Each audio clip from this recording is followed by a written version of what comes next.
இந்த கல்லின் மீது எவன் மோதுகிறானோ அவன் நொறுங்கி போவான்.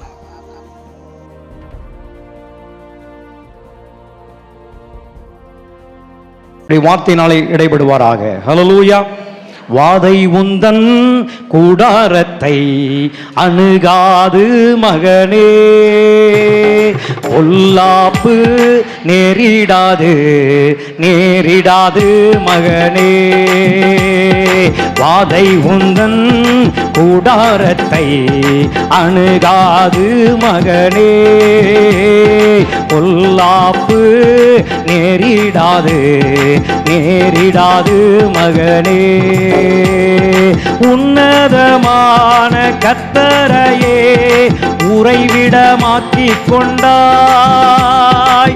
உன்னதமான கர்த்தரையே உறைவிடமாக்கிக் கொண்டாய். அடைக்கலமான ஆண்டவரை ஆதாயமாக்கிக் கொண்டாய். அடைக்கலமான ஆண்டவரை ஆதாயமாக்கிக் கொண்டாய். வாதை உந்தன் கூடாரத்தை அணுகாது மகனே. உற்சாகமாய் பாடுவோம். பொல்லாப்பு நேரிடாது நேரிடாது மகளே. ஆட்டுக்குட்டி ஆட்டுக்குட்டி ஆனவர் உலக தோற்றத்துக்கு முன்னே நமக்காக அடிக்கப்பட்டவர். அவர் அவருடைய ரத்தத்தை சிந்தினதினாலே நமக்கு நம்முடைய வாழ்க்கையில ஒவ்வொரு நாளும் சாத்தானை ஜெயிப்பதற்கு அந்த அனுக்கிரகம் தேவ ஆட்டுக்குட்டியினுடைய ரத்தத்துக்குள் மறைந்திருக்கிறது. அவரே தேவ ஆட்டுக்குட்டியாக இருக்கிறார் என்று பார்க்கும் பொழுது நம்மளால எப்படி பாடாம இருக்க முடியும்? கரங்களை தட்டி உற்சாகமா தான் பாடுவோம். ஆட்டுக்குட்டி ரத்தத்தினால் சாத்தானை ஜெயித்து விட்டோம். ஆட்டுக்குட்டி ரத்தத்தினால் சாத்தானை ஜெயித்து விட்டோம். ஆவி உண்டு, வசனம் உண்டு, அன்றாட வெற்றி உண்டு. நமக்கு ஆவி உண்டு, வசனம் உண்டு, அன்றாட வெற்றி உண்டு. ஓஹோ. வாதை உந்தன் கூடாரத்தை அணுகாது மகனே, பொல்லாப்பு நேரிடாது நேரிடாது மகனே. கர்த்தருக்குள் நம் பாடுகள் ஒரு நாளும் வீணாகாது. கர்த்தருக்குள் நம் பாடுகள் ஒரு நாளும் வீணாகாது. அசையாமல் உறுதியுடன் அதிகமாய் செயல்படுவோம். என்றும் அசையாமல் உறுதியுடன் அதிகமாய் செயல்படுவோம்.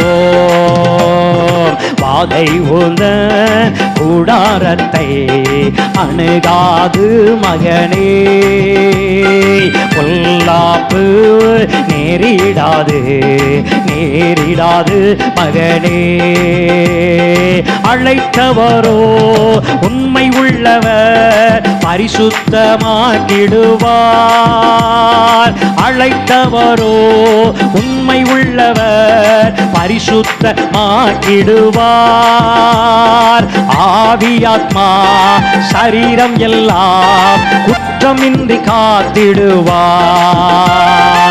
ஆவியாத்மா சரீரம் எல்லாம் குற்றமின்றி காத்திடுவார். வாதை உந்தன் கூடாரத்தை அணுகாது மகனே, பொல்லாப்பு நேரிடாது நேரிடாது மகனே. நம்முடைய குடியிருப்பு பரலோகத்தில் உண்டு. சொல்லுவோம். நம்முடைய குடியிருப்பு பரலோகத்தில் ஓஹோ வரப்போகும் ரட்சகரை எது நோக்கி காத்திருப்போ, மீண்டும் வரப்போகும் ரட்சகரை எதிர்நோக்கி காத்திருப்போ. வாதை உந்தன் கூடாரத்தை அணுகாது மகனே, பொல்லாப்பு நேரிடாது நேரிடாது மகனே.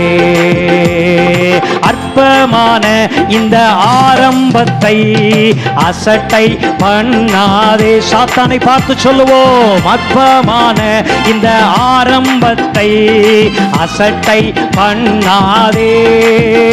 என்னை தொடங்கினவர் முடித்திடுவார், சொன்னதை செய்திடுவார்.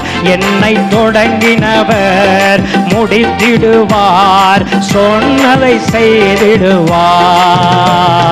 வாதை உந்தன் கூடாரத்தை அணுகாது மகனே, பொல்லாப்பு நேரிடாது நேரிடாது மகளே. வாதை உந்தன் கூடாரத்தை அணுகாது மகளே, பொல்லாப்பு நேரிடாது நேரிடாது மகனே. ஆற்றல் அல்ல சக்தி அல்ல ஆவியினால் ஆகும். சொல்லுவோம், ஆற்றல் அல்ல சக்தி அல்ல ஆவியினால் ஆகும். சோர்ந்திடாமல் நன்மை செய்வோம், துணையாளன் ஆமே. சோர்ந்திடாமல் நன்மை செய்வோம், துணையாளர் முன் செல்கின்றார். வாதை ஒன்றன் கூடாரத்தை அணுகாது மகளே, பொல்லாப்பு நேரிடாது நேரிடாது மகனே.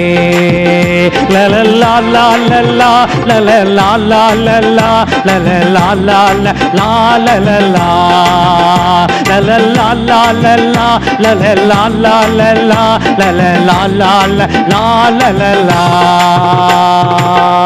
ஒரு அல்லேலூயா சொல்லுங்களேன். ஹல்லேலூயா.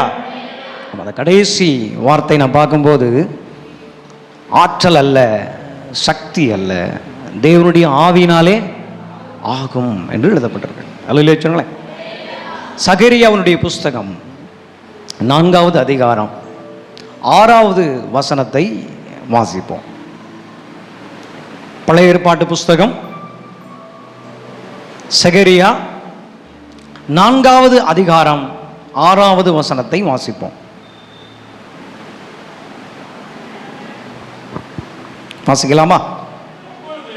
அப்பொழுது அவர் செருபாபேலுக்கு சொல்லப்படுகிற கர்த்தருடைய வார்த்தை என்னவென்றால், பலத்தினாலும் அல்ல பராக்கிரமத்தினாலும் அல்ல, என்னுடைய ஆவியினாலே ஆகும் சேனைகளின் கர்த்தர் சொல்லுகின்றார். ஒரு அல்லேலூயா சொல்லுங்களேன். ஹல்லேலூயா சொல்லுங்களேன். இன்னொரு வசனம் வாசிப்போம். 2 கொரிந்தியர் 3ஆம் அதிகாரம் 17ஆம் வசனம். புதிய ஏற்பாடு பவுல் அப்போஸ்தலர் எழுதிய நிருபம் 2 கொரிந்தியர் புஸ்தகம் 3ஆம் அதிகாரம் 17ஆம் வாக்கியம். கர்த்தரே ஆவியானவர், கர்த்தருடைய ஆவி எங்கேயோ அங்கே விடுதலை உண்டு என்று எழுதப்பட்டிருக்கிறது. அதே 1 கொரிந்தியர் புஸ்தகம் 3ஆம் அதிகாரம் 17ஆம் வசனம். இந்த 3 வசனத்தை தான் நம்ம தியானிக்க போறோம். 1 கொரிந்தியர் புஸ்தகம் பின்னாடி போய் 1 கொரிந்தியர் புஸ்தகத்தில் 3ஆம் அதிகாரம் 17ஆம் வாக்கியம்.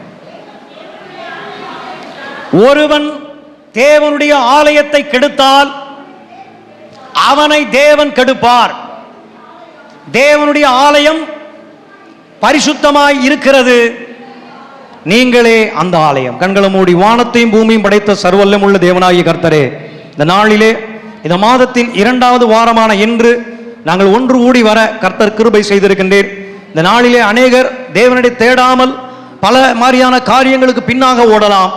ஆனால் ஆண்டவர் எங்களை அவருடைய பரிசுத்த ஆலயமான இந்த இடத்திலே எங்களை கூட்டி சேர்த்து பாடவும் துதிக்கவும் கர்த்தரை ஸ்தோத்திர பலியினால் மகிமைப்படுத்தவும் விசேஷமான ஜெபங்களை ஏறெடுக்கவும் காணிக்கை பலிகளை கர்த்தருக்கு செலுத்தவும் சங்கீத தியானத்தோடு கூட ஆண்டவர் எங்களோடு கூட இடைபடவும் ஆண்டவர் உதவி செய்ததற்காய் கோடி நன்றிகளை துதி ஸ்தோத்திர பலிகளை நாங்கள் ஏறெடுக்கின்றோம். இப்போதும் ஒரு பாடலை பாடி உம்முடைய நாமத்தை மகிமைப்படுத்தினோம்.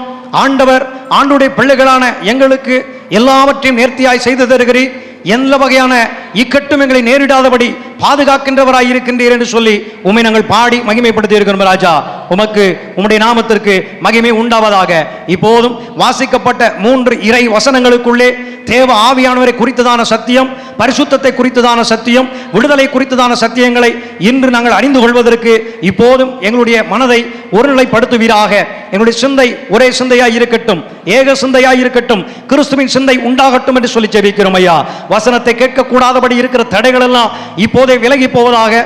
தேவனுடைய மகத்துவங்களை, மகிமையான காரியங்களை, தேவனுடைய ரகசியங்களை, கர்த்தத்துவங்களை எல்லாம் இப்போது நாங்கள் அறிந்து கொள்வதற்கு பரிசுத்த ஆவியானவர் மேக ஸ்தம்பம் போல, அக்னி ஸ்தம்பம் போல பழைய ஏற்பாட்டு காலங்களிலே ஆண்டவருடைய பிள்ளைகளை நடத்தி வந்தது போல இப்போதும் எங்களை நடத்துவீராக என்று சொல்லி நாங்கள் ஜெபிக்கிறோம். இந்த ஸ்தலத்திலே எங்களை நாங்கள் தாழ்த்துகிறோம், உங்களை நாங்கள் உயர்த்துகிறோம். நீர் பெரியவர், நீர் மாறாதவர், நீர் உன்னதமானவர், மகிமை பொருந்திய ராஜா என்று சொல்லி உம்மை நாங்கள் துதிக்கிறோம். உம் பாதம் எங்களை தாழ்த்துகிறோம். துதிகன மகிமையெல்லாம் உமக்கு செலுத்துகிறோம். இயேசுவின் நாமத்தில் வேண்டுகிறோம் நல்ல பிதாவே.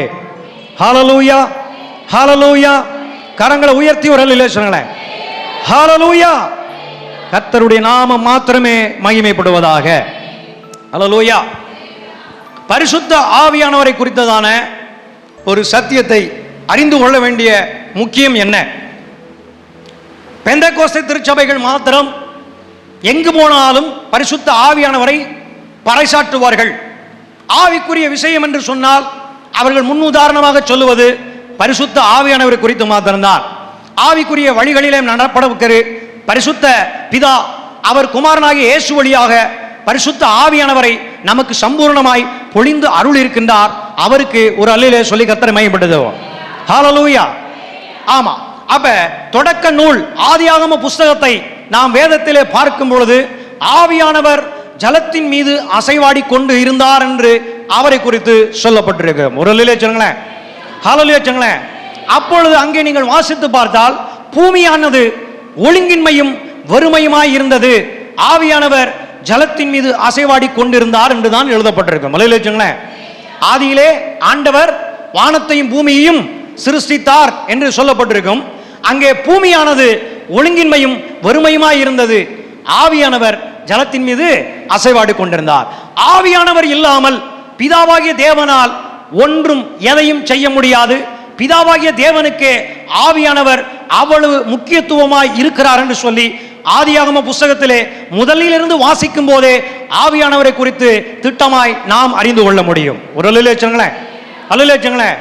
அப்ப ஆண்டவர் வானம் பூமி உண்டாக கடவது என்று சொன்ன மாத்திரத்திலே உண்டாகிவிட்டது. ஆனால் அவைகள் எப்படி இருந்தது என்று சொல்லி நாம் வசனத்தை வாசிக்கும் பொழுது அது ஒழுங்கின்மை, அது எப்படி இருந்ததுன்னா ரொம்ப மோசமா, ரொம்ப கேவலமா இருந்துச்சு. அப்ப எப்ப ஆவியானவர் அங்கே காணப்படுகிறாரோ அப்பொழுது அது எல்லாம் நல்லதாய் மாறினது. அல்லேலூயா. அதுக்கப்புறம் போய் படிச்சு பாருங்க. வெளிச்சம் உண்டாக கடவுது, வெளிச்சம் உண்டாயிற்று, தேவன் அதை நல்லது என்று கண்டார் என்று எழுதப்பட்டிருக்கு. அப்படியே ஒவ்வொரு காரியமாக அவர் படைத்திருக்கிற விஷயங்களை எல்லாம் தொடர்ந்து படிக்கும் பொழுது ஆவியானவர் பிதாவாகிய தேவனோடு கூட இணைந்து கொள்ளும் பொழுது அவர் தம்முடைய வாயினால் ஒவ்வொரு வார்த்தைகளாக சொல்லி அவருக்கு எப்படி இந்த உலகம் இருக்க வேண்டும் என்று விரும்பினாரோ தன்னுடைய ஆசையை ஆவியானவர் துணையோடு கூட அவர் சொல்லி வரும் பொழுது ஒவ்வொன்றும் தானாக சூப்பரா படைக்கப்பட்டது. அதை தேவன் பார்க்கும் பொழுது நல்லது என்று கண்டார். அல்லேலூயா. அவர் 6 நாட்களும் அவர் எதை விரும்பி செய்யும் என்று விரும்பினாரோ ஆவியானவர் துணையோடு கூட அதை செய்யும் போது 6 நாளும் படைத்தது எல்லாம் நல்லதாகவே இருந்தது. அல்லேலூயா சொல்லுங்களேன். அல்லேலூயா. 7ஆம் நாள் மனிதனை படைக்கின்றார். ஏதேன் என்கிற தோட்டத்தில் வைக்கின்றார். ஏதேன் என்கிற தோட்டத்திலே அவனை பண்படுத்தவும் பாதுகாக்கவும் என்ன செய்தார்? வைத்தார். அல்லேலூயா. அப்பொழுது அங்க அவர் ஒரு கட்டளை கொடுத்தார். எல்லாருக்கும் தெரியும், அங்கே சகல விருட்சங்களும் காணப்பட்டது. விசேஷமாக 2 விருட்சங்களை குறித்து தேவனானவர் மனிதனுக்கு எச்சரிக்கையாக சொன்னார். என்ன சொன்னார்? இந்த மரத்தில் இருக்கின்ற கனியை நீ புசித்தால் புசிக்கும் நாளிலே நீ சாகவே சாவாய் என்று சொன்னார். அப்ப அங்கே பரிசுத்த ஆவியானவர் அங்கே திட்டமாக ஒரு கண்டித்து உணர்த்துதலை முதல் மனிதனான ஆதாமுக்கு செய்திருக்கின்றார். அல்லேலூயா. ஆனால் அந்த ஆதாமோ தேவனானவர் பரிசுத்த ஆவியானவரை நாடினது போல முதல் படைக்கப்பட்ட மனிதனான அந்த மனிதன் என்ன செய்யல? பரிசுத்த ஆவியானுடைய உதவி என்ன செய்யல? நாடவில்லை. அவனுடைய எலும்பில் எலும்பாக, ரத்தத்துக்கு ரத்தமாக, சதைக்கு சதையாக அவனிலிருந்து எடுத்து படைக்கப்பட்ட பெண்ணானவள் அவள் என்ன செய்து விட்டால்? பிசாசுடைய வார்த்தைக்கு கீழ்ப்படிந்ததினாலே அங்கே பாவமும் மரணமும் அவர்களை ஆண்டு கொண்டது. அது முதற்கொண்டு பிறந்திருக்கின்ற எல்லா மனிதர்களும் மரணத்தை சந்திக்கிற பிள்ளைகளாக மாறிவிட்டார்கள். அப்ப எப்பொழுது பரிசுத்த ஆவியானவருடைய துணையை நாம் இழந்து போகிறோமோ அப்பொழுது நம்மிடத்தில் எல்லா விதமான பாவங்களும், பாவத்தினுடைய விளைவான சாபங்களும், வியாதிகளும், பல மாதிரியான போராட்டங்களும் நமக்குள்ளே வந்து என்ன செய்யும்? நம்மை ஆட்டி படைத்து விடும். நீங்கள் இந்நாளில் ஒன்றை தெரிந்து கொள்ள வேண்டும், பரிசுத்த ஆவியானவர் நமக்கு ரொம்ப ரொம்ப முக்கியமானவர். அல்லேலூயா. அதை தொடர்ந்து மனிதர்கள் உலகத்திலே பிறக்கிறார்கள். தொடர்ந்து ஜனங்கள் பெருகி வருகிறது. நோவாவினுடைய காலம் வரை வந்துவிட்டது. நோவாவுக்கோ கர்த்தருடைய கண்களில் கிருபை கிடைத்தது என்று வாசிக்கிறோம். அந்த கிருபையினுடைய விளக்கம் என்ன என்று வேதத்தில் தேடி பார்த்தால் அந்த கிருபைக்கு விளக்கமே பரிசுத்த ஆவியானவர். அல்லேலூயா. அந்த கிருபை அவருக்கு கிடைத்ததினாலே, அந்த பரிசுத்த ஆவியானவருடைய அனுக்கிரகம் அவருக்கு கிடைத்ததினாலே தேவன் கொடுத்திருக்கின்ற கட்டளைகளை அவர் செய்வதற்கு அது போதுமானதாக இருந்தது. அந்த நோவாவோ அங்கே இருக்கிற எல்லா ஜனங்களுக்கும் மழை வருகிறது என்று சொல்லி குறிப்பிட்ட வருடங்கள் அவன் என்ன செஞ்சான்? தொடர்ந்து சலிக்காம என்ன செஞ்சிருக்கான்? தேவனுடைய சித்தத்தை செய்து முடித்திருக்கிறார். அல்லேலூயா. சொன்னா மழை வருது, ஆண்டவர் சொல்லி இருக்கிறாரு, பயங்கரமான பேரழிவு வரப்போகுது, பேர் ஆபத்து வரப்போகுது. அப்படிப்பட்ட ஆபத்துகளிலிருந்து நீங்க எல்லாரும் தப்பிக்கணும்னா நான் என்ன செஞ்சிருக்கிறேன்? ஒரு பேழையை உண்டு பண்ணிக்கிட்டு இருக்கிறேன். அந்த பேழைக்குள்ள நீங்கள் எல்லாரும் வந்து காக்கப்படும்படிக்கு இப்போதே என்ன செய்யுங்க? மனம் திரும்புங்கள் என்று சொல்லி என்ன செய்தார்? பிரசங்கித்தார். ஆனா எல்லாரும் அந்த நோவா அவர் பரிசுத்த ஆவியினாலே செய்த ஊழியத்தை என்ன செஞ்சாங்க? கேவலப்படுத்தினார்கள், நக்கல் பண்ணாங்க, கிண்டல் பண்ணாங்க, அவமதிச்சாங்க, பைத்தியக்காரன் என்று என்ன செஞ்சாங்க? சொன்னாங்க. அவைகள் மத்தியிலே நோவா தனக்கு கொடுக்கப்பட்ட கிருபையை, அதாவது பரிசுத்த ஆவியானவரை சார்ந்து இருந்ததினாலே அவருடைய ஊழியத்தில் அவரும் அவருடைய குடும்பங்களும் பிள்ளைகளும் வெற்றி கண்டது. அல்லேலூயா. மழை வந்தது, சொன்னபடியே மழை வந்தது, பேர் ஆபத்து வந்தது, எல்லா மனிதர்களும் மாண்டு போயினார்கள். அவனும் அவனுடைய குடும்பமும் மாத்திரமே கர்த்தரால் காக்கப்பட்டார்கள். அல்லேலூயா.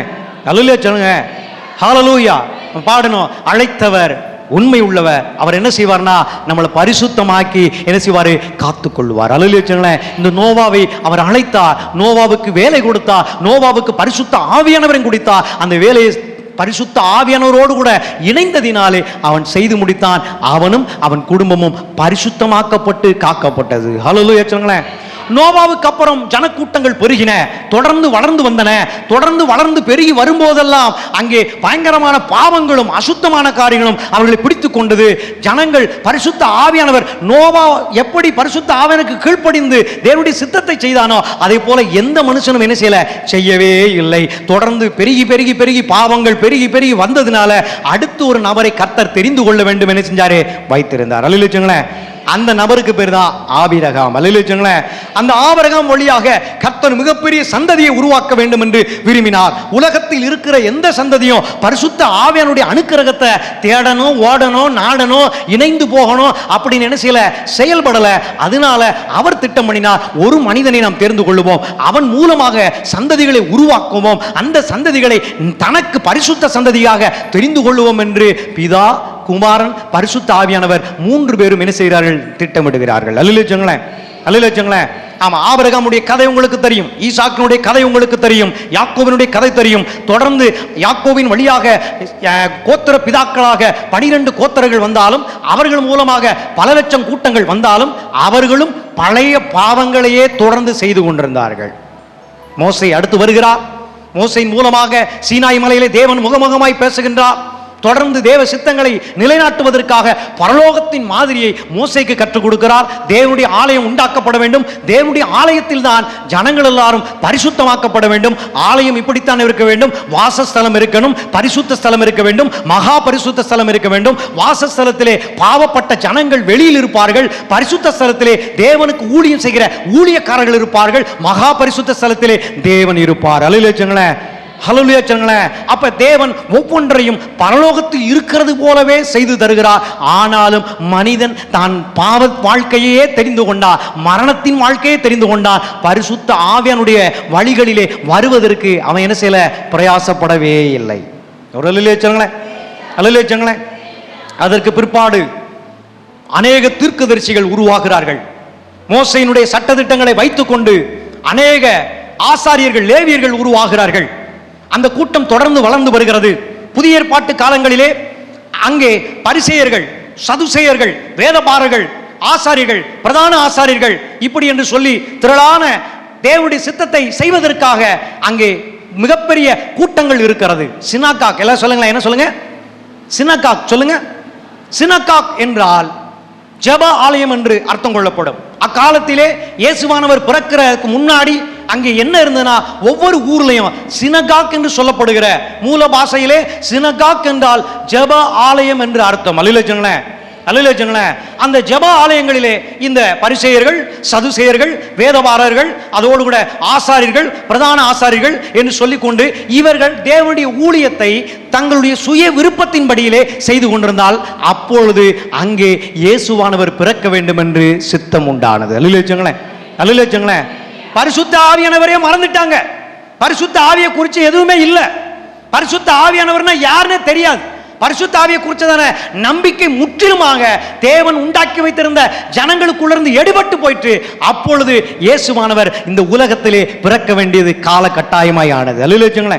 ஒரு கரங்களை தட்டி கர்த்தரை மகிமைப்படுத்துங்களேன். பரிசுத்த ஆவியானவரை குறித்ததான ஒரு மிகப்பெரிய ஒரு வெளிப்பாடை கொடுப்பதற்கு பிதாவினால் அனுப்பப்பட்ட குமாரனாகிய இயேசு கிறிஸ்து மிக மிக முக்கியமானவராய் இருக்கின்றார். ஒரு ஆமென் சொல்லுங்களேன்.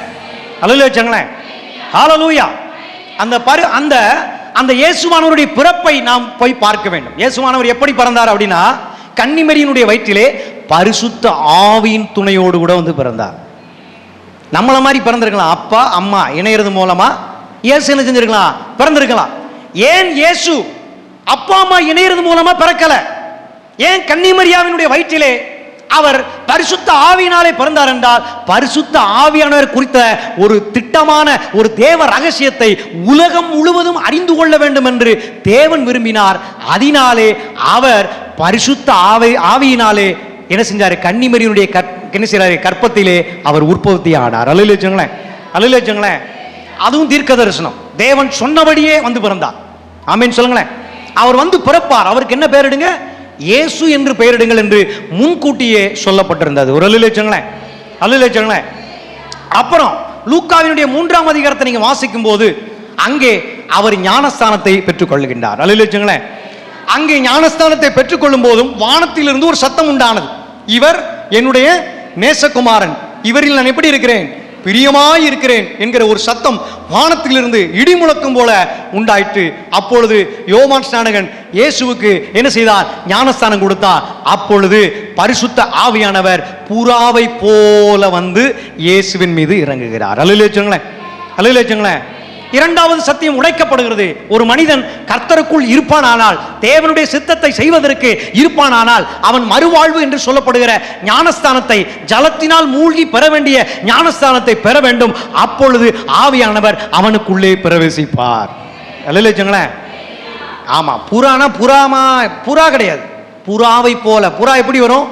புறா பறந்து மெதுவா வந்து என்ன செய்யும்? அது அமரும். அதே போல ஆவியானவர் புறாவை போல வந்து இறங்கினார். அல்லேலூயா. புறா நமக்கு முக்கியம் அல்ல, பரிசுத்த ஆவியானவர் தான் நமக்கு முக்கியம். அல்லேலூயா. அல்லேலூயா. ஆமா.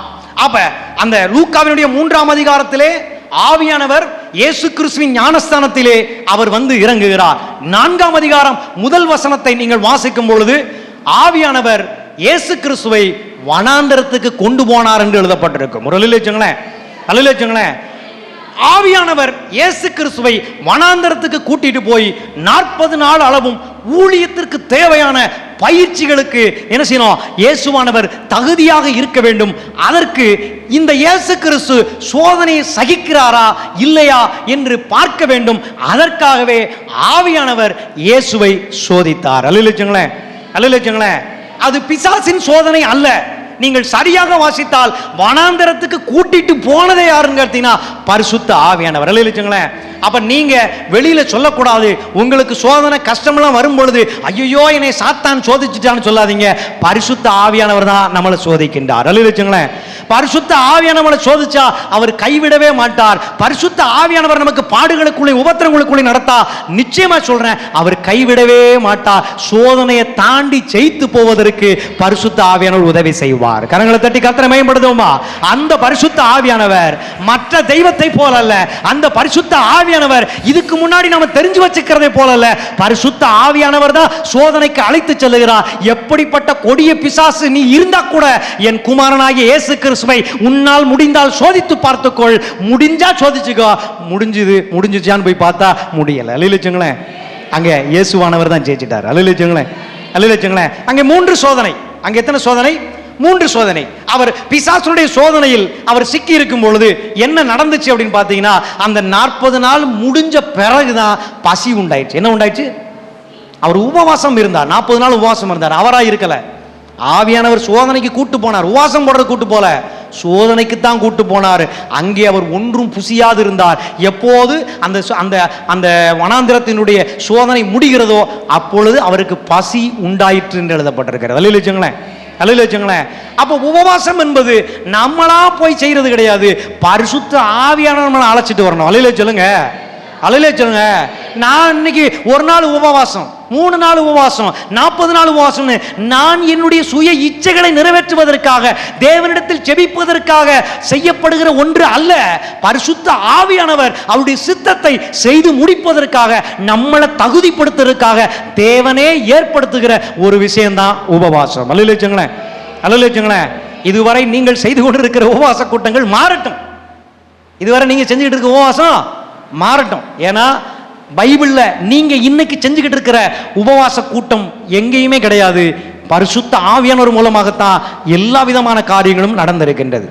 அல்லேலூயா, அல்லேலூயா. அப்ப அந்த பரிசுத்த ஆவியானவர் இயேசுவோடு கூட இருந்து இயேசுவும் பரிசுத்த ஆவியானுடைய பலனை அவர் நாடினதினாலே அங்கே சோதனைகளை ஜெயிக்கின்றார். முதல் சோதனை அவருக்கு பசிக்கிறது என்பதை பிசாசானவன் அறிந்து உன் கண்ணு முன்னாடி இவ்வளவு கல்லு குமிச்சு வச்சிருக்கல, இந்த கல்லை நீ என்னது அப்பமாக்கி சாப்பிட வேண்டியதானே, எதுக்கு நீ அழுதுகிட்டு புலம்பிக்கிட்டு உட்கார்ந்துகிட்டு இருக்கிற அப்படிங்கிற மாதிரி என்ன செஞ்சா சாத்தானவன் என்ன செஞ்சா ஆண்டவராகிய இயேசுவை சோதித்தான். அல்லேலூயா, அல்லேலூயா. உபவாசம் போடும்போது உங்களுக்கு பசிக்குதா? உபவாசம் முடிஞ்ச பிறகு பசிக்கலாம். உபவாசம் போடும் போதே உபவாச கூட்டத்தில் நீங்க உட்கார்ந்து பாட்டு பாடிக்கிட்டு இருக்கும் போது என்ன பலம் உங்களுக்குள்ள இருந்துச்சோ அதே பலம் முடிக்கிற வரைக்கும் உங்களுக்குள்ள இருக்குதான்னு பாருங்க. அந்த உபவாசம் தான் ஆவியானவர் உங்களை நடத்துகிற உபவாசம். அல்லேலூயா.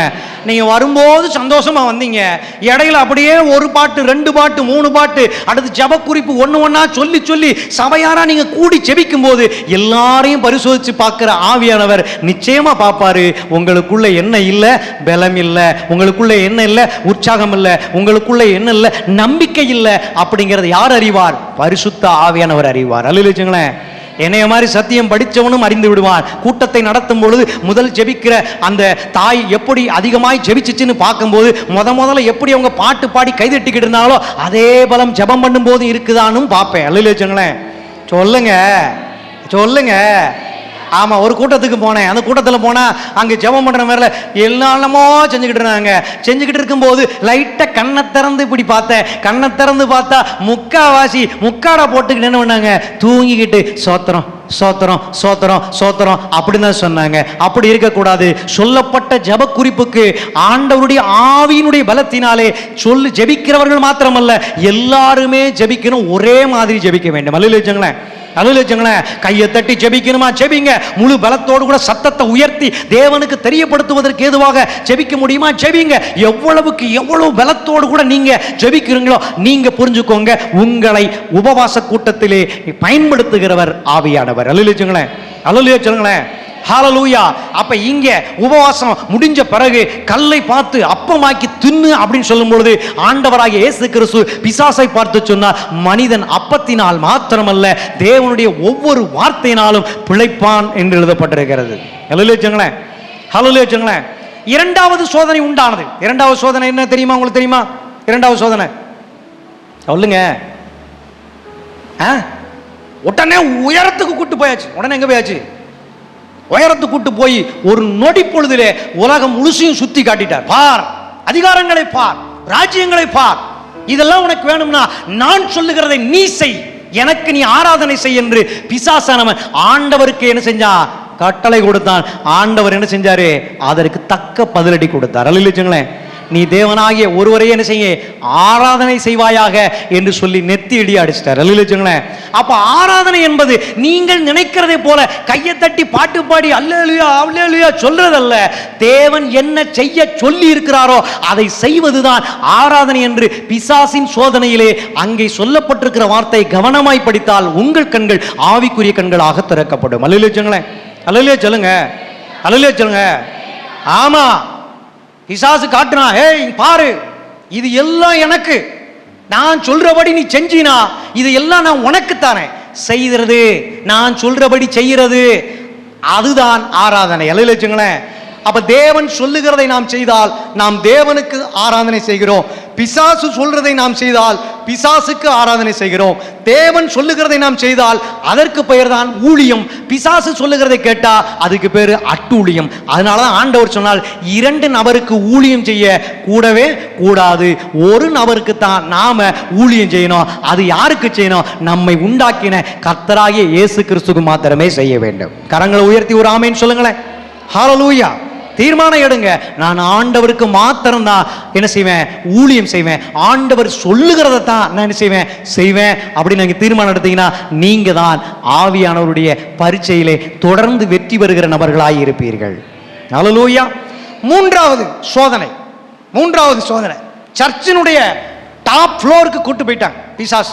சர்ச்சினுடைய உச்சிக்கு கூட்டு போய் அங்க இருந்து நீர் தாழ குதியும், அப்பொழுது உம்முடைய தூதர்கள் உம்மை கையில் ஏந்தி கொள்வார்கள், நிச்சயமா பாதுகாப்பா தான் நீ இருப்ப அப்படின்னு அந்த பிசாசானவன் இயேசுவை என்ன செஞ்சான்? சோதிச்சான். அதற்கும் ஆண்டவர் ஒரு பதில் சொன்னார், உன் தேவனாய கர்த்தர் என்ன செய்யாத? பரீட்சை வாராது இருப்பாயாக. டெஸ்ட் பண்ணாத. கடவுளை டெஸ்ட் பண்றதுக்கு யாருக்கும் அதிகாரம் இல்லவே இல்லை என்று சொல்லி அப்பாலவோ சாத்தானே என்று சொல்லி ஆண்டவராக இயேசு கிறிஸ்து பரிசுத்த ஆவியானுடைய உதவியினால பிசாசை ஜெயித்து விட்டார். அல்லேலூயா. அல்லேலூயா. அப்ப இந்த சோதனையில இயேசுவானவருக்கு முழுமையாக உதவி செய்தவர் யார்? அவர்தான் பரிசுத்த ஆவியானவர். அல்லேலூயா. அல்லேலூயா. அந்த பரிசுத்த ஆவியானுடைய உதவியினாலே அவர் அடுத்த கட்ட நிலைமைக்கு தள்ளப்படுகிறார். என்ன சோதனையில அவருக்கு என்ன கிடைச்சிச்சு? ஆவியானவருடைய சோதனையில என்ன கிடைக்கும் அப்படின்னு பார்த்தீங்கன்னா, அற்புதங்களை செய்யக்கூடிய சக்தி கிடைக்கும், அதிசயங்களை செய்யக்கூடிய சக்தி கிடைக்கும். தன் வாயினால் எதை சொல்லுகிறோமோ, தன் கையினால் எதை தொடுகிறோமோ அந்தந்த காரியங்கள் சொன்னபடியே தொட்டபடியே விரும்பினபடியே நடக்கும். அதுதான் இயேசுவானவருக்கு அந்த 4ஆம் அதிகாரம் லூக்கா புஸ்தகத்தில் சோதனைக்கு பிற்பாடு உள்ள காரியங்களை நீங்கள் வாசித்து அறிய முடியும். அல்லேலூயா. அல்லேலூயா.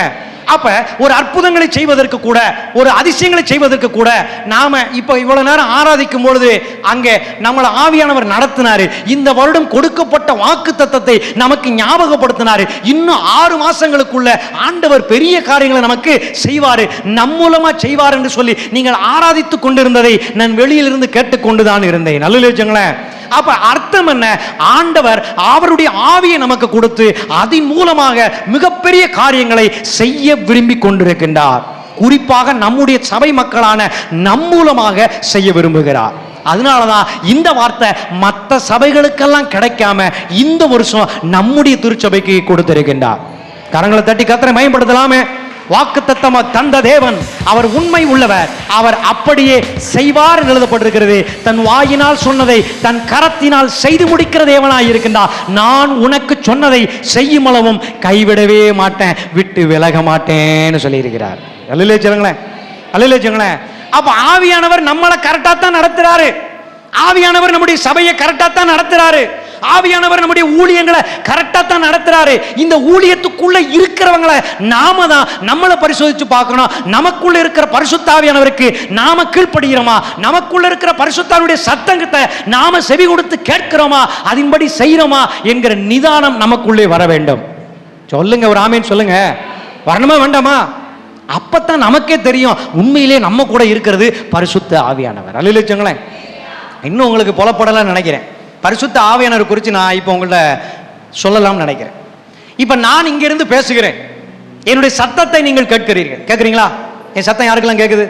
கேட்குதா உங்களுக்கு? நிஜமா கேட்குதா? என் சத்தம் உங்களுக்கு நான் யார் என்பதை நிரூபிக்கிறது. ஒரு வழியா நான் போன்ல உங்க கூட நான் பேசினா கூட, hello praise the Lord sister brother அப்படின்னு சொன்னா, இது ராஜதுரை அவர் தான் பேசுறாரு அப்படின்னு உங்களால என்ன செய்ய முடியும்? கரெக்டா சொல்ல முடியும். அப்ப நான் பிதாவாகிய தேவனாக ஒரு கற்பனை செய்து கொள்ளுங்கள், என்னுடைய வார்த்தையை குமாரனாகிய இயேசுவாக நினைத்துக் கொள்ளுங்கள். அல்லேலூயா. நான் யாரு? பிதாவாகிய தேவனுக்கு ஒரு கற்பனை. நான் பேசுகிற வார்த்தை சத்தம், இது யாரை குறிக்கிறது? இயேசு கிறிஸ்துவை குறிக்கின்றது. இந்த சத்தம் தனக்குள்ளே ஒரு வல்லமையை வைத்திருக்கிறது. அதுக்கு பேர் தான் ஆவியானவர். அல்லேலூயா. அவர் சொல்றாரு, நீ உன் படுக்கையை எடுத்துக்கொண்டு போ அப்படின்னு சொல்றாரு. சொன்னது யாரு? இயேசுவானவர். இயேசுவானவரை அனுப்பினது யாரு? பிதாவாகிய தேவன். அப்ப பிதாவாகிய தேவனுடைய சத்தமாக, வார்த்தையாக பூலோகத்தில் வந்திருக்கின்ற ஆண்டவர் தன் வாயை திறந்து அவர் பேசுகின்றார். என்ன சொல்லுகிறார்?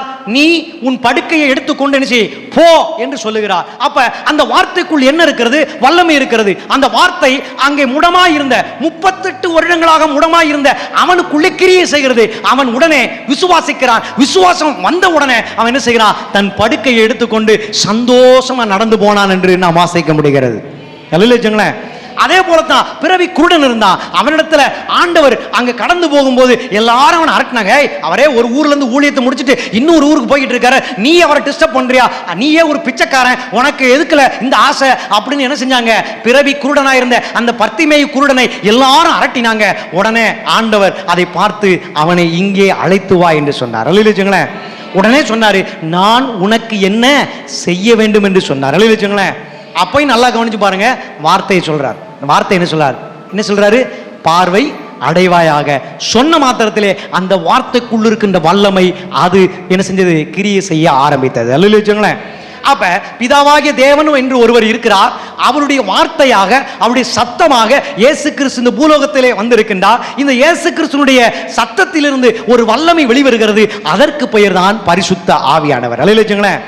நீங்க வேற எதுவும் கற்பனை பண்றாங்க. இந்த பெந்தெகோஸ்து ஊழியத்துக்குள்ளேயும் பெந்தெகோஸ்து திருச்சபைக்குள்ளேயும் பரிசுத்த ஆவியானவர் ஒரு தனி நபரா காட்டுறாங்க. அப்படி அல்ல. அவர் பூச்சாண்டி மாதிரி எல்லாம் கிடையாது. அவர் யார் என்றால் சக்தி என்று பொருள்படுகிறது. அல்லேலூயா. யாருடைய சக்தி என்று சொல்லும்போது தேவனுடைய சக்தியாய் இருக்கிறது. அல்லேலூயா. தேவனுடைய சக்தி என்பது என்ன என்று போய் பார்த்தால் சர்வ வல்லமை என்று எழுதப்பட்டிருக்கிறது.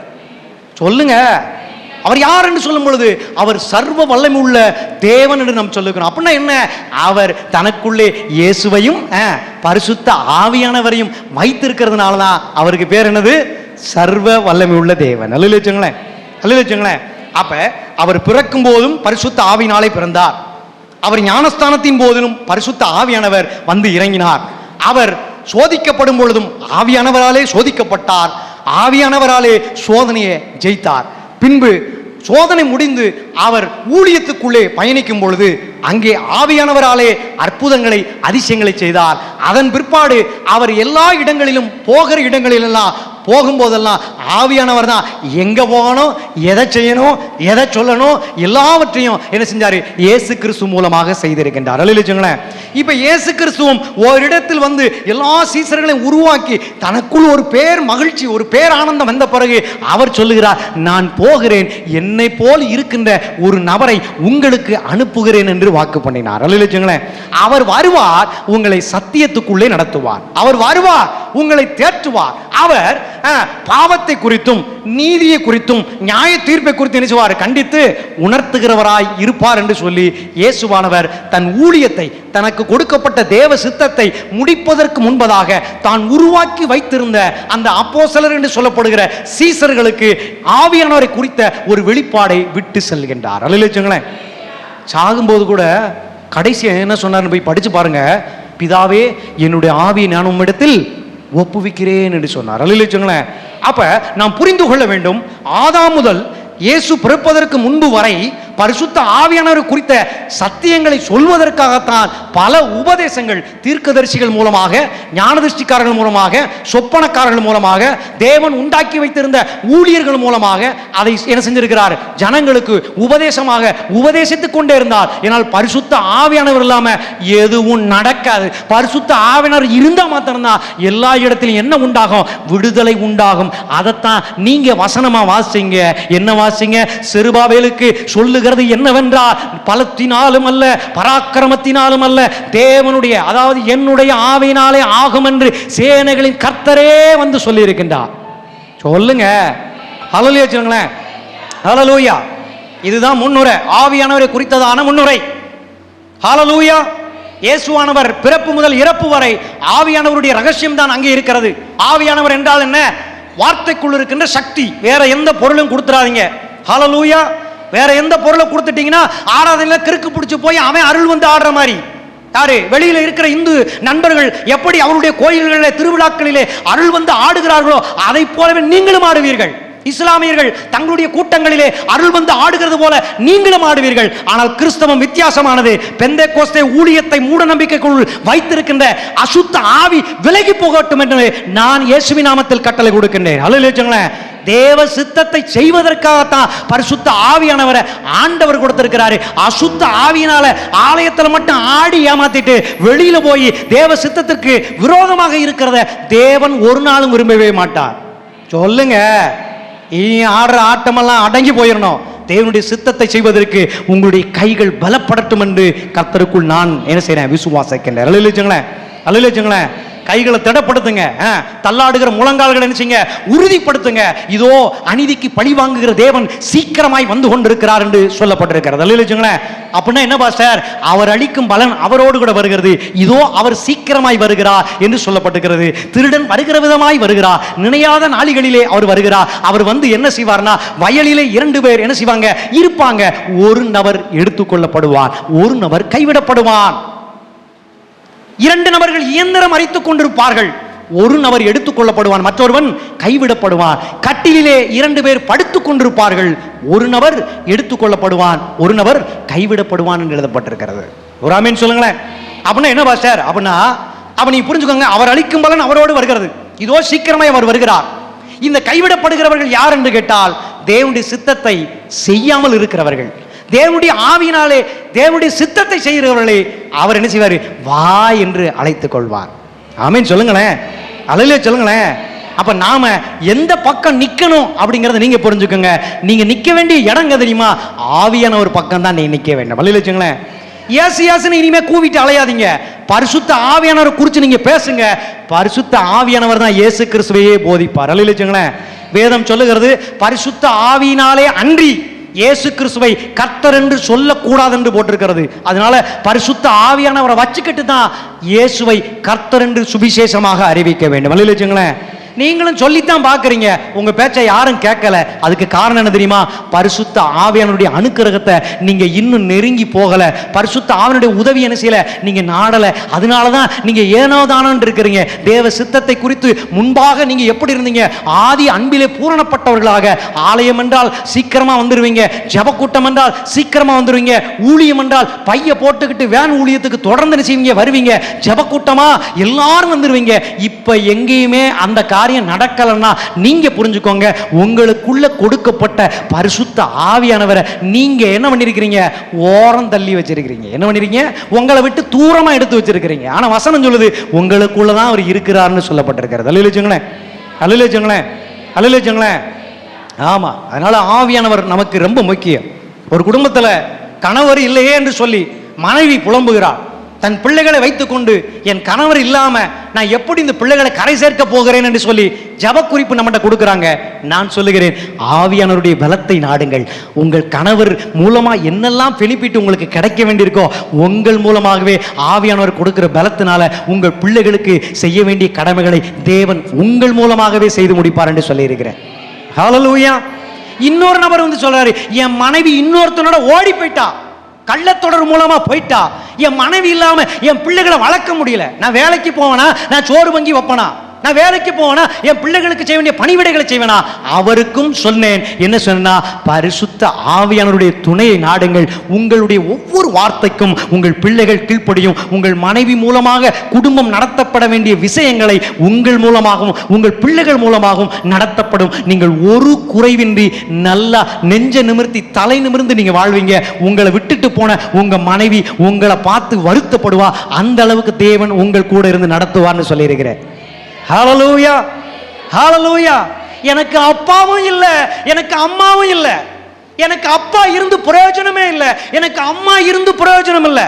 என் அப்பா குடிச்சிட்டு போதையில கஞ்சா அடிச்சுக்கிட்டு கிடக்கிறாரு, என் அம்மா வேலை வேலை வேலைன்னு ஓடிடுது. எங்களை பாசமா பேசினதே இல்லை, நல்லது கெட்டது சொல்லல. நாங்க பெரிய பிள்ளைகளா, வயசுக்கு வந்த பிள்ளைகளா இருக்கிறோம். நாங்க என்ன செய்யணும்? எங்களுக்காக நீங்க ஜெபம் பண்ணுங்கன்னு சொன்னா, பரிசுத்த ஆவியானவரை நாடுங்கள். உங்கள் அப்பா மூலமாக உங்கள் அம்மா மூலமாக கிடைக்க வேண்டிய அத்தனையும் ஒரு தகப்பனை போல சுமக்கிற தேவன் உங்களை என்ன செய்வார்? சுமப்பா. ஒரு தாயை போல உங்களை தேற்றுகிற என் ஆண்டவர் உங்களை தேற்றுவார். பரிசுத்த ஆவியானவர் மூலமாக உங்களுக்கு நடக்கும் என்று சொல்லி இருக்கிறேன். ஹல்லேலூயா சொல்லுங்களேன், ஹல்லேலூயா சொல்லுங்களேன். வேலை செய்யற இடங்கள்ல எனக்கு பரிசுத்த ஆவியானுடைய அணுக்கரணம் இருக்குது. ஆனா பல நேரங்கள்ல எனக்குள்ள இருக்கிற ஆவிக்குரிய விஷயத்தை என் கண் முன்னாடி இருக்கிறவங்க மூலமா நான் இழந்து போயிரும் போல அவ்வளவு பயமா இருக்கு.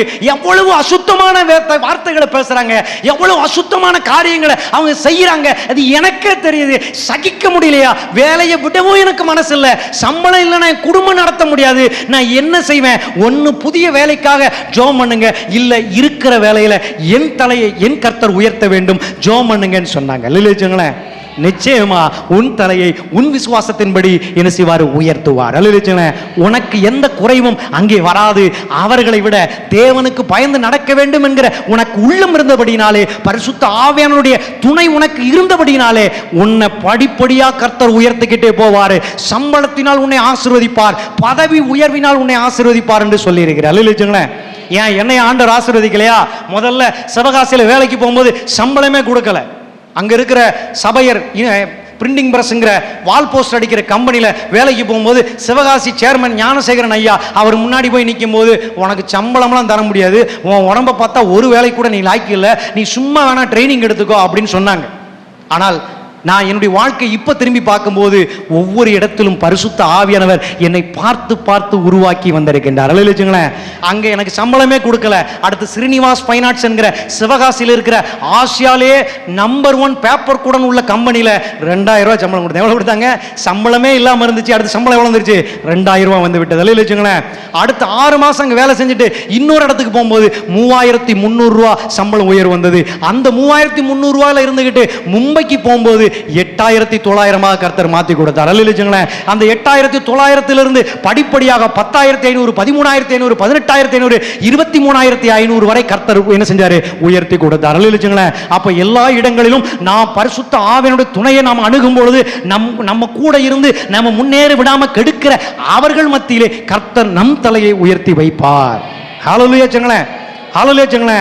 அப்ப சொல்லுங்க, பலத்தினாலும் அல்ல, பராக்கிரமத்தினாலும் அல்ல, எல்லாம் தேவனுடைய ஆவியினாலே ஆகும். அல்லேலூயா.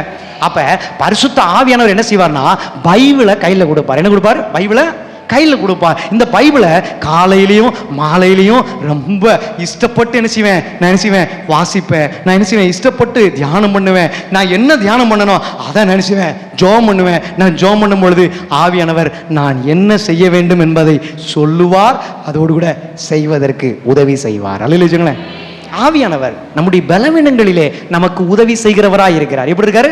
ஆவியானவர் நம்முடைய பலவீனங்களிலே உதவி செய்கிறவராய் இருக்கின்றார். நிச்சயமாக அவர் நம்முடைய எல்லா பலவீனங்களிலும் உதவி செய்வாராக. ஹல்லேலூயா. ஹல்லேலூயா. இப்ப நீங்க வாச்ச 3 வசனத்தையும் கொண்டு வரேன். பலத்தினாலும் அல்ல, பராக்கிரமத்தினாலும் எல்லாம் என்னுடைய ஆவியினாலே ஆகும். ஒருவன் தேவனுடைய ஆலயத்தை கெடுத்தால் அவனை தேவன் கெடுப்பார். நீங்கள் தேவனுடைய ஆலயமாய் இருக்கிறீர்கள் அப்படின்னு சொல்லப்பட்டிருக்கிறது. அல்லேலூயா. அடுத்த வசனம் நம்ம வாசிக்கும் பொழுது, கர்த்தரே ஆவியானவர், ஆவியானவர் எங்கேயோ அங்கே விடுதலை உண்டு. அல்லேலூயா. அப்ப முதல் வசனம் வாசிக்கும் போது பழைய ஏற்பாடு முழுவதையும் நமக்கு ஞாபகப்படுத்துகிறது. என்ன செய்கிறது? பழைய ஏற்பாட்டு முழுவதும் ஞாபகப்படுத்துது. பழைய ஏற்பாட்டு ஆலயம் சாலமோன் ராஜா மூலமாக கட்டப்பட்டு சாலமோனுடைய அசுத்தமான காரியங்கள் நிமித்தம், அங்கே இருந்த இஸ்ரவேல் ஜனங்களுடைய அசுத்தமான காரியங்கள் நிமித்தம் ஆலயம் இடிக்கப்பட்டு போனது. ஆலயத்தை தீ வைத்து எரித்தார்கள். ஆலயத்துக்குள்ளே பரிசுத்தமானவர்கள் மாத்திரமே இருக்க வேண்டும் என்று தேவன் முன்குறித்திருந்தார். ஆனால் பாபிலோனிய தேசத்திலிருந்து புறப்பட்டு வந்த அவர்கள் என்ன செய்தார்கள் கேட்டா, பன்னி குட்டிகளை உள்ளே கொண்டு வந்து பலிபீடத்தை அசுத்தப்படுத்தினார்கள். ஆடு தேவனுக்கு பரிசுத்தமாய், மாடு தேவனுக்கு பரிசுத்தமாய் பலியிடப்பட வேண்டிய இடத்திலே பன்றிகளை கொண்டு வந்து பலியிட்டதினாலே தேவனுடைய ஆலயம் முற்றிலுமாக அசுத்தப்பட்டு போய்விட்டது.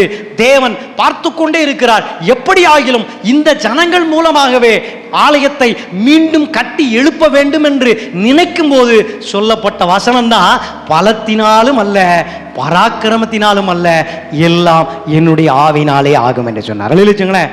அப்ப நாமும் ஒரு கூட்ட ஜனத்தை ஆயத்தப்படுத்த விரும்புகிறோம். புதிய ஏற்பாட்டுக்கு வந்துருங்க. கர்த்தரே ஆவியானவர், கர்த்தருடைய ஆவி எங்கேயோ அங்கே விடுதலை உண்டு. அப்ப பழைய ஏற்பாட்டு அந்த தரிசன வார்த்தை பழைய ஏற்பாட்டு ஆலயத்தை சீரமைப்பதற்காக சொல்லப்பட்டது. புதிய ஏற்பாட்டு வசனம் அப்போஸ்தலர் பவுல் மூலமாக வாக்குத்தத்தம் கொடுக்கிறார். கர்த்தரே ஆவியானவர், கர்த்தருடைய ஆவி எங்கேயோ அங்கே விடுதலை என்று சொன்னார். அல்லேலூயா. அப்ப புதிய ஏற்பாட்டு ஆலயம் ஆத்துமாக்களை குறிக்கிறது. அல்லேலூயா. நீங்களே ஆலயம், உங்களுக்குள்ளே தேவனுடைய ஆவி வாசமாயிருக்கிறது, தேவனுடைய ஆலயம் பரிசுத்தமாயிருக்கிறது. அந்த ஆலயம் நீங்கள் தான். ஒருவன் தேவனுடைய ஆலயத்தை கெடுத்தால் அவனை ஆண்டவர் கெடுப்பார் என்று எழுதப்பட்டிருக்கிறது. அல்லேலூயா. அப்ப ஆவியானவர் இருக்கிற இடத்துல எந்த கெடுதலை பண்றவனும் வர முடியாது. எந்த அழித்து போடுகிற தன்மை என்ன செய்ய முடியாது, வர முடியாது. ஒரு ஆத்துமா கெட்டு போச்சா அதுக்கு காரணம் என்ன தெரியுமா? அவன் தான் காரணம். அவன் கெட்டு போனானா அவன் தான் காரணம். அவனுக்குள்ள கொடுக்கப்பட்ட ஆவியானவரை அவன் எப்போதும் உதவியை நாடி இருந்தா அவன் ஒரு நாளும் கெட்டிருக்க மாட்டான். ஆவியானவரும் அவன் கெட்டு போவதற்கு என்ன செய்ய மாட்டாரு, விட மாட்டார். அவன் ஆவியானவருடைய அனுக்கிரகத்தை நாடாததுனால, உதவியை கேட்காததுனால, உதவியை அனுபவிக்காததுனால அவன் கெட்டு போவதற்கு அவனே காரணமாய் விடுகிறான். ஆனாலும் ஆண்டவர் சொல்றார், ஒருவன் ஆலயத்தை கெடுத்தால் நான் அவனை கெடுப்பேன் என்று சொன்னார். அல்லேலூயா. அப்ப புதிய ஏற்பாட்டு ஆலயம் என்பது அன்பினால் இணைக்கப்பட்ட நம்மளை, அன்பின் ஐக்கியத்தினால் இணைக்கப்பட்ட நம்மளை அவர் என்ன செய்கிறார் சொல்லுகின்றார். அல்லேலூயா. இந்த கூட்டம் எதற்காக ஆரம்பிக்கப்பட்டது? வெளியிலே கிடந்தோம். வெளியில இருக்கும்போது நமக்கு எந்த ஒரு உதவி கிடைக்காது. மனுஷனை நம்பி மோசம் போனையா, என் பணத்தை நான் கொடுத்தையா, எனக்கு திருப்பி கொடுக்கல. நான் உதவின்னு கேட்க போனேன், எனக்கு யாருமே உதவி செய்யல. சொந்தக்காரன் நினைச்சேன், அவனை மாதிரி துரோகியை யாரும் நினைச்ச முடியாது, பார்க்க முடியாது.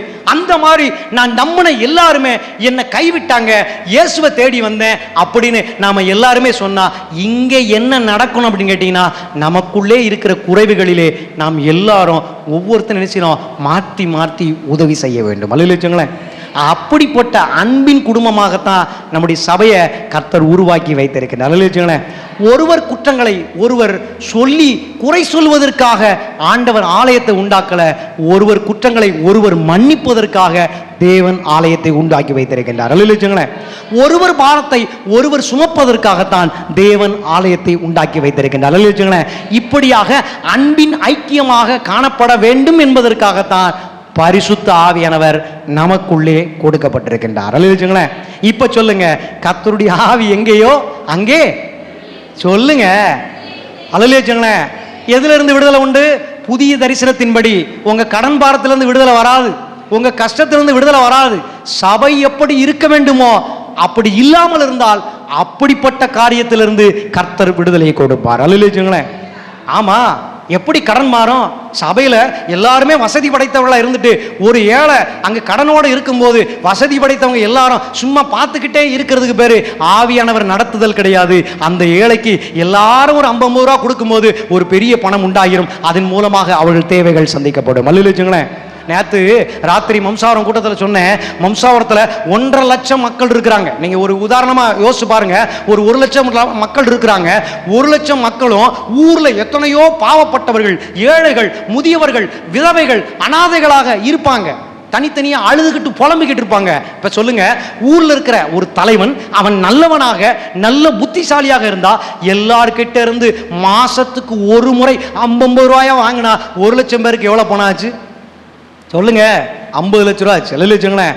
50 லட்சம் ரூபாய வச்சுக்கிட்டு எந்த அரசாங்கத்தினுடைய உதவியே இல்லாம மம்சாபுரத்தை எப்படி மாற்ற முடியும்? தரமான ஊரா மாற்ற முடியும்.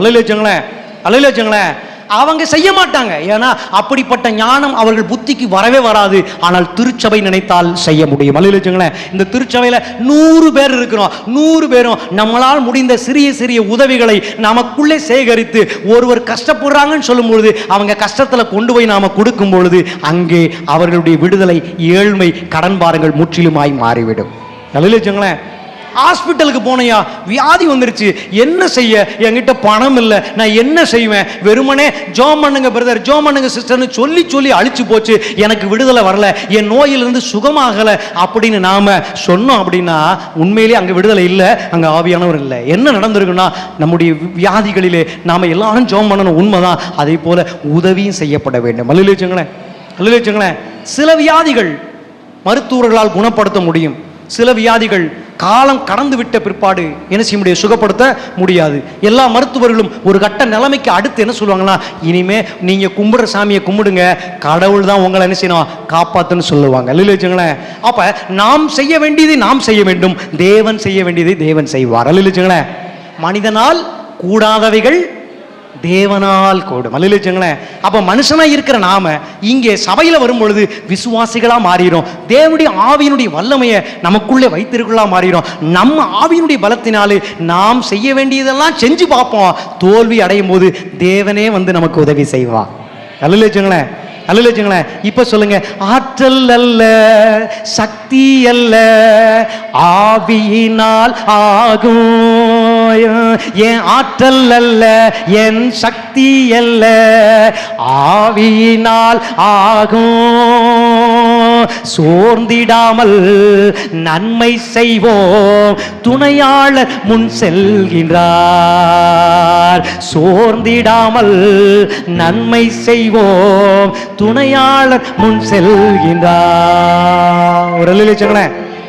பழைய ஏற்பாட்டு வாசிக்கப்பட்ட வாக்குத்தத்தம் பழைய ஏற்பாட்டு ஆலயத்தை மீண்டும் கட்டி எழுப்ப வேண்டும்.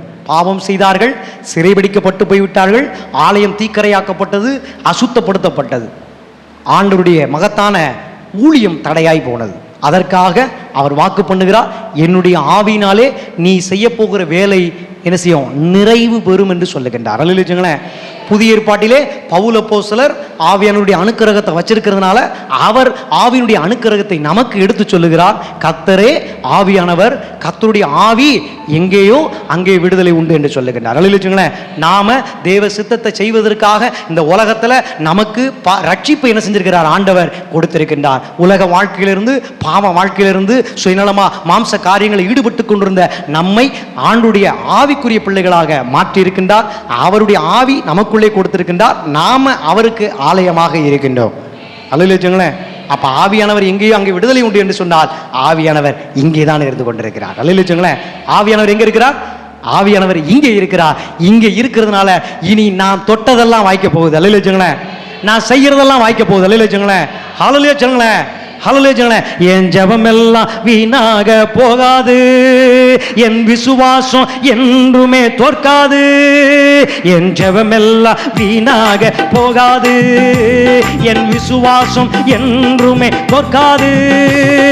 நான் ஜெபிக்கும் நேரம் அது அக்கினியா மாறும், இடையாக மாறி போகும். அபிஷேக வெள்ளம் நதியாக பாயும், பரலோகம் எனக்காக வேலை செய்யும். நான் ஜெபிக்கும் நேரம் அது அக்கினியா மாறும், தடையெல்லாம் இடையாக மாறி போகும். அபிஷேக வெள்ளம் அது நதியாக பாயும், பரலோகம் எனக்காக வேலை செய்யும். இயேசுவே வாழ்வென்று கற்றுக்கொண்டேன், அவரால் அத்தனையும் பெற்றுக்கொண்டேன். ஓஹோ, இயேசுவே வாழ்வென்று கற்றுக்கொண்டேன், அவரால் அத்தனையும் பெற்றுக்கொண்டேன். என் ஜெபமெல்லாம் வீணாக போகல, என் விசுவாசம் என்றுமே தோற்கல. என் ஜெபமெல்லாம் வீணாக போகல, என் விசுவாசம் என்றுமே தோற்கல. நான் ஜெபிக்கும் நேரம் அது அக்கினியா மாறும், தடையெல்லாம் விடையாக மாறி போகும். அபிஷேக வெள்ளம் அது நதியாக பாயும், பரலோகம் எனக்காக வேலை செய்யும், அந்த பரலோகம் எனக்காக வேலை செய்யும். ஹல்லேலூயா, ஹல்லேலூயா. 3 வயசா இருக்கும்போது, அதாவது பிறந்ததிலிருந்தே குடல் இறக்க வியாதினால் பிறந்திருக்கிறேன் நான். எனக்குள்ள என்ன இருக்கு அப்படின்னு கேட்டீங்கன்னா, குடல் இறக்கம் பிரச்சனை இருக்கு. குடல் இறக்கம் என்னன்னு கேட்டீங்கன்னா தசை பலவீனம். தசை மண்டலம் பலவீனம் ஆயிடுச்சுன்னா அந்த குடலை தாங்கி பிடிக்கக்கூடிய அந்த தசை வழியாக தசை என்ன செஞ்சோம் கிழிஞ்சு அந்த குடல் என்ன செய்யும் அங்கங்கே இறங்கி வந்துடும். அப்போ 3 வயசில் எனக்கு நம்ம கனகராஜ் ஹாஸ்பிட்டலில் ஆப்ரேஷன் பண்ணி என்ன செஞ்சுருக்கிறாங்க, வச்சிருக்கிறாங்க. 30 வருடம் கழிச்சு 2 வருஷத்துக்கு முன்ன வலது பக்கம் ஆப்ரேஷன் செய்யப்பட்டு அந்த பகுதி நல்லா இருக்கு. இடது பக்கம் வந்த உடனே பயங்கரமாக வீங்கி கோழி முட்டை மாதிரி என்ன செஞ்சிருச்சு, வீங்கி இப்போ இருக்கு. உடல் வச்சுங்களேன். நம்முடைய காரிச்சேரி திருச்சபை 2ஆக பிரிக்கப்பட்டு 2 முறை 2ஆக பிரிக்கப்பட்டு ஆத்துமாக்களெல்லாம் சிதறடிக்கப்பட்ட பிறகு அந்த ஊழிய பொறுப்பு என் மேலே விழுந்துருச்சு. ஆண்டவரே, நான் என்ன செய்ய போகிறேன் என்று ஆண்டவர்கிட்ட என்னை முழுசும் அர்ப்பணிச்சு நான் ஓடிக்கிட்டு இருக்கும் பொழுது இப்படி ஒரு பலவீனம் எனக்குள்ள வந்துருச்சுங்கும் போது எனக்கு ரொம்ப கஷ்டமாயி போச்சு. என்ன ஆண்டவரே, உங்களுக்காக வேலையெல்லாம் விட்டுட்டு முழு நேரமாக ஊழியத்துக்கு நான் பிரயாசப்படுறேன். எனக்கு தெரிஞ்ச வசனத்தின் வழியா ஏதோ ஆண்டுடைய கிருபையினால என்ன செய்கிறேன், மக்களுக்கு போதிக்கிறேன். இப்படி ஒரு பலவீனம் எனக்குள்ள வந்துருச்சுன்னா நான் எப்படி போக முடியும், எப்படி செய்ய முடியும்? சவுண்டாக கத்த முடியாதே, பாட முடியாதே, பிடிக்குமே, அடி வயிறு பிடிக்குமே, மறுபடியும் குடல் இறங்குறதுக்கு ஏதுவா மாறி போவோமே, என்ன செய்ய போறேன் அப்படின்னு எனக்குள்ளேயே என்ன செஞ்சேன், சிந்தனை பண்ணிக்கிட்டு இருந்தேன். அப்போ ஆண்டவர்கிட்ட ஜெபம் பண்ணேன். என்ன ஜெபம் பண்ணா, ஆண்டவரே, நீங்க உண்மையிலேயே கடவுளா இருந்தா 1 எனக்கு சுகத்தை கொடுங்க, 2 எனக்கு என்ன செய்யுங்க, பணத்தை கொடுங்க, 3வது பணம் கொடுக்குற ஆளை கொடுங்க. எனக்கு பணம் சும்மா வராது. நான் முழுவதும் வேலையை விட்டுட்டு மக்களுக்காக என்ன செய்யறேன், ஊழியம் செய்யறேன் அப்படின்னு நான் வந்துட்டேன். எனக்கு பணம் வர்றது சாத்தியமே கிடையாது. அதனால பணம் கொடுக்குற ஆளை நீங்க எனக்கு கொடுக்கணும் அப்படின்னு செஞ்சேன். ஜெபம் பண்ணிக்கிட்டே இருந்தேன் 2 வருஷமா. இது நாளுக்கு நாள் அப்படியே அந்த வீக்கம் அதிகமாகி போச்சு, குடல் இறங்கிக்கிட்டே வருது. இப்போ அந்த குடல் எங்க இருக்குன்னா விதைப்பைக்குள்ள வந்துருச்சு. விதைப்பைக்குள்ள வந்துச்சுன்னா அடுத்து என்ன நடக்கும் நம்ம சொல்ல முடியாது. அந்த மாதிரி தன்மைக்கு போயிடுச்சு. டாக்டர் கிட்ட போனா அவங்க ஓப்பன் சர்ஜரி பண்ணா இவ்வளோ பணம் ஆகும், இல்லைன்னா அந்த லேப்ரோஸ்கோபி அப்படின்னு சொல்றாங்க, ஒரு சின்ன ஓட்டம் மூலமா அது மூலமா ஏதோ அவங்க ட்ரீட்மெண்ட் பண்ணுவாங்க போல, அதுக்கு இவ்வளோ பணம் ஆகும்னு சொல்லும்போது அந்த பணம் மிகப்பெரிய பணமா இருக்கு. அது என்னால் சேகரிக்க முடியாது. தகப்பான இடத்திலும் காசு இல்லை. ஊழியத்தின் ரீதியாக அவர் செலவு செய்து கொண்டிருக்கிற இடத்துல என்ன செய்யல இல்லை. அப்போ ஆண்டவரே, நீங்க உண்மையிலேயே கடவுள்னா நீங்க என்ன செய்யணும், எனக்கு என்ன செய்யணும், சுகத்தை கொடுக்கணும். இல்லைன்னா என்ன செய்யணும், ஆப்ரேஷன் பண்ணதுக்கு என்ன செய்யணும், பணத்தை கொடுக்கணும். இல்லையா பணம் கொடுக்குற ஆளை எனக்கு கொடுக்கணும்னு ஜெபம் பண்ணிக்கிட்டே இருந்தேன். அழுலிச்சுங்களேன், அழுலிச்சுங்களேன், அழுலிச்சுங்களேன். ஆமா, வெள்ளிக்கிழமை உபவாசம் முடிச்சுட்டு அருமையான ஒரு தாயார் அவங்க ஆண்டவர் ஏவுனார்னு சொல்லிட்டு 1000 ரூபாய் பணத்தை முதல் பணமாக கொண்டு வந்து கொடுத்தார்கள். அழுலிச்சுங்களேன், அழுலிச்சுங்களேன். 2வது நேற்றைய தினத்தில் சாயங்காலம் போல நம்ம சர்ச்சவங்க கிடையாது, அவங்க வேற சர்ச்சுக்கு போறாங்க. அவங்க ஒரு நபர் மூலமா ரட்சிக்கப்பட்டாங்க. அந்த ஐயாவுக்கு கேன்சர் வியாதியினால பாதிக்கப்பட்டு தென்றலங்கள்ல இருக்கிறாரு. அவருக்கு கொடுக்க வேண்டி வைத்திருந்த பணத்தை அவருக்கு கொடுக்கணும்னு எனக்கு தோணல. உங்களுக்கு ஆண்டவர் கொடுக்க சொல்றாருன்னு நம்ம மம்சாவரம் அம்மா கையில கொடுத்து அதை என்னிடத்தில் கொண்டு வந்து சேர்த்து இருக்கிறார்கள். அல்லேலூயாங்களேன், அல்லேலூயாங்களேன்.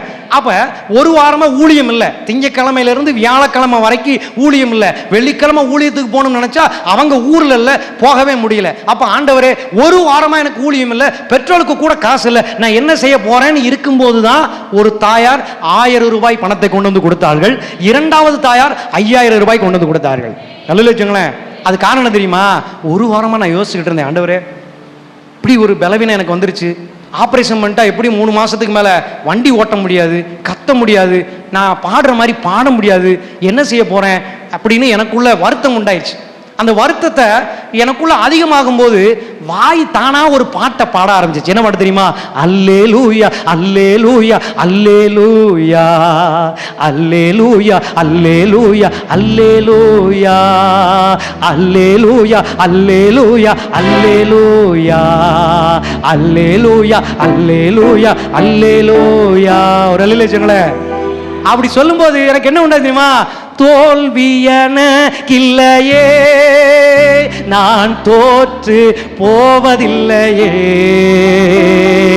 தோல்வியன இல்லையே, நான் தோற்று போவதில்லையே.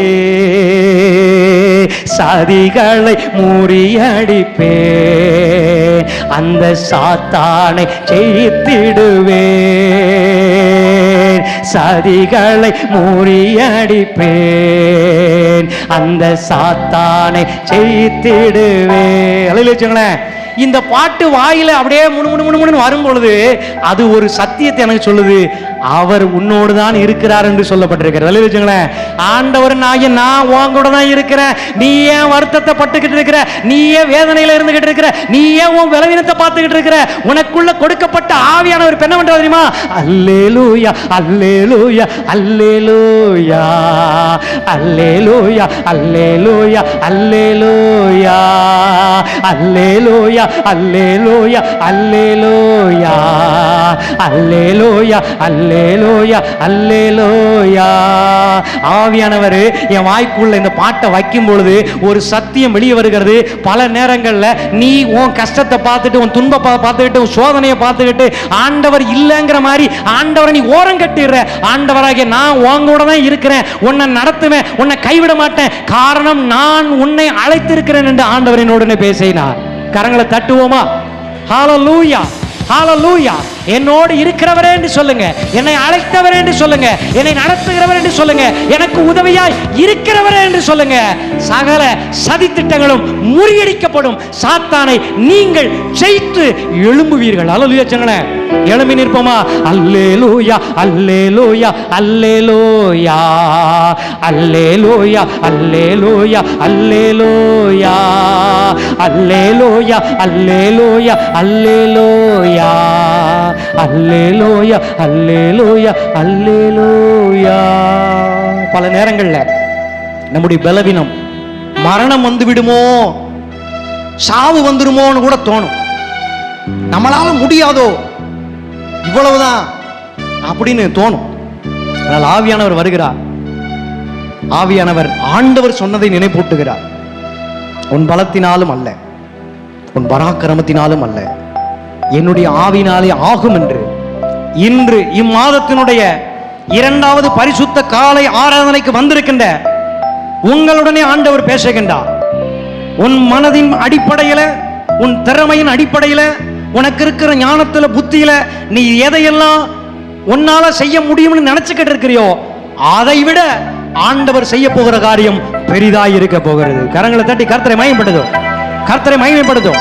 தேவ ஆவியினாலே, தேவ ஆவியினாலே எல்லாம் கிடைக்க போகிறது. உன் பலத்தினால அல்ல, உன் பராக்கிரமத்தினாலும் அல்ல, தேவ ஆவியினால் நடக்கும் என்று அறிக்கை செய்யுங்க. தேவ ஆவியினால் நடக்கும் என்று சொல்லுங்க, வாயை திறந்து சொல்லுங்க. பரிசுத்த ஆவியே ஸ்தோத்திரம், பரிசுத்த ஆவியானவருக்கு ஸ்தோத்திரம், கிறிஸ்துவின் ஆவியானவருக்கு ஸ்தோத்திரம், உயிர்ப்பிக்கின்ற ஆவியானவருக்கு ஸ்தோத்திரம், சத்திய ஆவியானவருக்கு ஸ்தோத்திரம், வல்லமையின் ஆவியே உமக்கு ஸ்தோத்திரம் ஐயா. நடக்காததெல்லாம் நடத்தி காட்டுகிறவரே, முடியாததெல்லாம் முடியும்படி செய்கிறவரே, உமக்கு நன்றி, உமக்கு நன்றி, உமக்கு நன்றி அப்பா. தீர்க்க தரிசனத்தின் ஆவியே உன் பிள்ளைகளோடு கூட பேசுகின்றேன். இனிமே தேவ ஆவியினால் உன் பிள்ளைகள் எதிர்பார்த்திருக்கின்ற காரியங்களை ஆகும்படி செய்கிறேன், முடியும்படி செய்கிறேன், நடக்கும்படி செய்கிறேன். வஸ்திர தொங்கலை தொட்ட உடனே அந்த பெரும்பாடு உள்ள ஸ்திரீக்கு தேவனுடைய ஆவியினுடைய வல்லமை பறந்து போனது. 12 வருஷமா இருந்த வியாதி நொடி பொழுதிலே சுகமானது. கர்த்தர் இப்போதும் சொல்லுகின்றார், எதையெல்லாம் தேவனுடைய ஆவியினால் கூடும் என்று நாம் எல்லாருமே விசுவாசிக்கிறோமோ அந்த விசுவாசத்தின்படி ஆக கடவுது என்று சொல்லுகின்றார்.